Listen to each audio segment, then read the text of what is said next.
पंकज उधास अब हमारे बीच नहीं रहे हैं, तो ऊपर वाले से दुआ करिए कि इनकी आत्मा को शांति मिले और इनके परिवार को इस दुख की घड़ी में सहन शक्ति दे ऊपर वाला।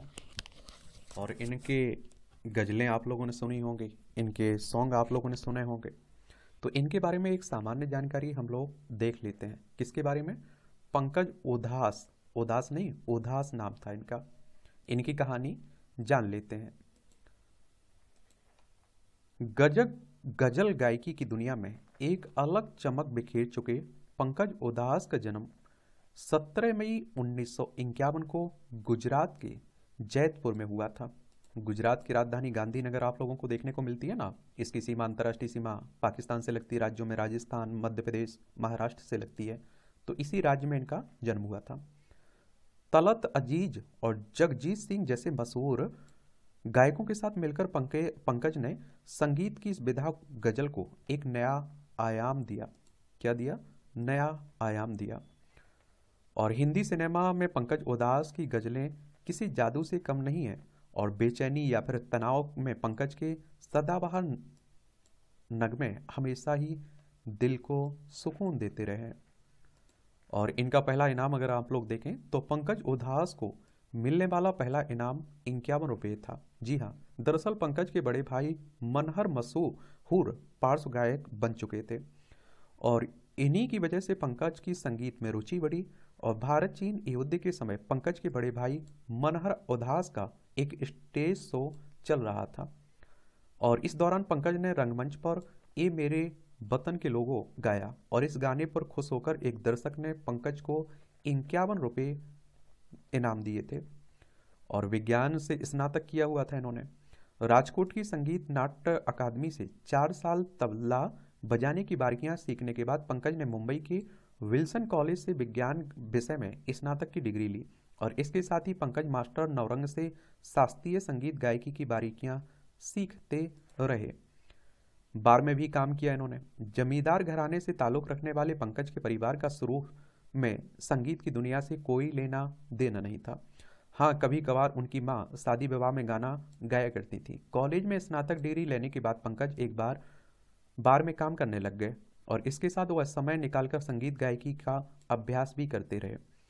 और मजे की बात यह है कि पंकज के दोनों भाई निर्मल और मनहर भी संगीत की दुनिया से जुड़े और मनहर एक जाने माने पार्श्व गायक रहे। निर्मल भी एक प्रसिद्ध गजल गायक थे।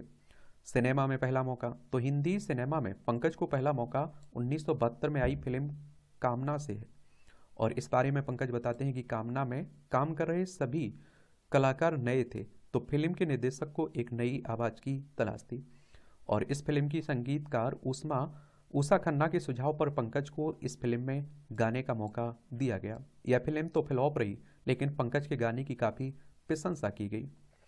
और कनाडा और अमेरिका में 10 महीने तो फिल्म कामना के फ्लॉप होने के बाद पंकज ने कई जगह प्रयास किया लेकिन उन्हें सफलता नहीं मिली। इसके बाद उन्होंने गजल गायकी में रुचि ली और इसके लिए उन्होंने उर्दू भी सीखी। हिंदी सिनेमा में सफलता न मिलने पर पंकज कनाडा चले जाते हैं। कनाडा और अमेरिका में उन्होंने छोटे मोटे स्टेज शो किए। करीब 10 महीने विदेश में बिताने के बाद पंकज फिर भारत स्वदेश लौट आते हैं। पहली सफलता तो विदेश लौटने के बाद 1980 में पंकज ने अपनी पहली गजल एल्बम आहट रिलीज की और यहाँ से पंकज की सफलता का दौर शुरू हो गया। 1986 में रिलीज हुई फिल्म नाम में उनका गाना चिट्ठी आई है लोगों को खूब पसंद आया। यह पंकज का सबसे ज़्यादा पसंद किया जाने वाला गाना है और इस गाने के बोल आनंद बख्शी ने लिखे और संगीत दिया लक्ष्मीकांत प्यारेलाल ने। इसके अलावा पंकज ने साजन, घायल और ये दिल लगी जैसी कई फिल्मों में अपनी आवाज़ का जादू बिखेरा।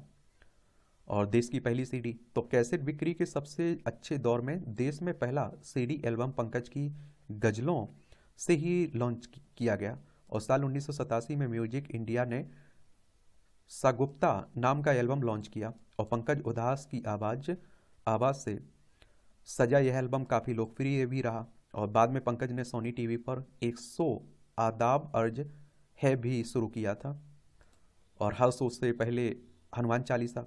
तो एक शो के दौरान पंकज ने खुलासा किया था कि आज भी वह किसी भी कार्यक्रम को शुरू करने से पहले हनुमान चालीसा जरूर पढ़ते हैं और संगीत और गजल गायकी में अपने अनुभव के बारे में पंकज कहते हैं कि मुझे इतना अनुभव हो चुका है कि किस राज्य के किस क्षेत्र के श्रोता किस तरह का गाना पसंद करेंगे, इसलिए उनके मूड के अनुसार मैं गानों का ट्रैक बदल देता हूँ। पद्मश्री से सम्मानित साल 2006 में अपनी गजल गायकी के 25 वर्ष पूरे होने पर पंकज उदास को तत्कालीन राष्ट्रपति डॉक्टर एपीजे अब्दुल कलाम के हाथों पद्मश्री पुरस्कार से नवाजा गया था। उन्हें यह पुरस्कार संगीत और कला के क्षेत्र में बेहतरीन योगदान देने के लिए दिया गया। और इसके अलावा पंकज को दादा भाई नौरोजी, मिलीनियन, रेडियो लोटस, इंदिरा गांधी प्रियदर्शनी और KL सहगल बेस्ट गजल गायकी जैसे कई पुरस्कारों से नवाजा जा चुका। रीमेक्स पसंद नहीं, तो एक इंटरव्यू में पंकज ने कहा कि किशोर कुमार और IT बर्मन जैसे विख्यात संगीतकारों के ज़माने में किसी नए कलाकार को संगीत की दुनिया में स्थापित होना बहुत ही मुश्किल था। आजकल बन रहे रीमेक्स गानों से पंकज सहमत नहीं है। वह कहते हैं कि पहले किशोर कुमार, RD बर्मन जैसे बेहतरीन संगीतकार और गायक होते थे जो अपनी रचनाओं में दिल और आत्मा दोनों निकाल कर रख देते थे। आजकल लोग इन्हीं रचनाओं में थोड़ा और बीट लगा मिलाकर दूसरे गाने बना देते हैं। ऐसे में ये नई रचना नहीं हो सकती है। स्कूल में पहली बार शुरू किया था इन्होंने गाना। पंकज उदास ने साहित्य आज तक में बताया था कि वे म्यूनिसिपल स्कूल में पढ़े हुए हैं, वहाँ सामूहिक तौर पर प्रार्थना होती थी और धीरे धीरे वहाँ से उनके गाने का दौर शुरू हुआ था। ए मेरे वतन के लोगों गाने के लिए एक दशक से 51 रुपये आपको बताया ना मिला था। किसी बॉलीवुड फिल्म से कम नहीं उदास जी की लव स्टोरी, तो ये भी जान लीजिए। कमाल की बात यह है कि उनकी अपनी लव स्टोरी भी पूरी फिल्मी है। 70 के दशक की बात है कि उदास ने अपनी पड़ोसी पर फरीदा को देखा, उन्हें पहली नज़र में ही प्यार हो गया। फरीदा फ्लाइट क्रू सदस्य थी और पंकज ग्रेजुएशन की पढ़ाई कर रहे थे। दोनों एक दूसरे को डेट करने लगे और अलग धर्म होने के बावजूद दोनों अपने परिवार की रजामंदी से ही शादी करना चाहते थे। उदास के परिवार वाले तो राजी हो गए, लेकिन फरीदा के घर वालों को मनाने में मेहनत लगी। 1982 में दोनों ने परिजनों को राजी कर शादी की थी। और शराबियों का सिंगर टैग अफसोस, तो पंकज उदास को बॉलीवुड में पहला ब्रेक 1972 में फिल्म कामना से मिला था। 1980 में उन्होंने अपनी पहली एल्बम आहट रिलीज की और पंकज उदास ने अपनी गायकी से खूब नाम, दौलत और शोहरत कमाई। लेकिन उन्हें एक बात का मलाल रहा, वो एक ही उन्हें शराबियों का सिंगर टैग मिल गया। शराब पर कुछ ही गाने गाए, लेकिन फिर भी एक तबका उन्हें यही समझता है।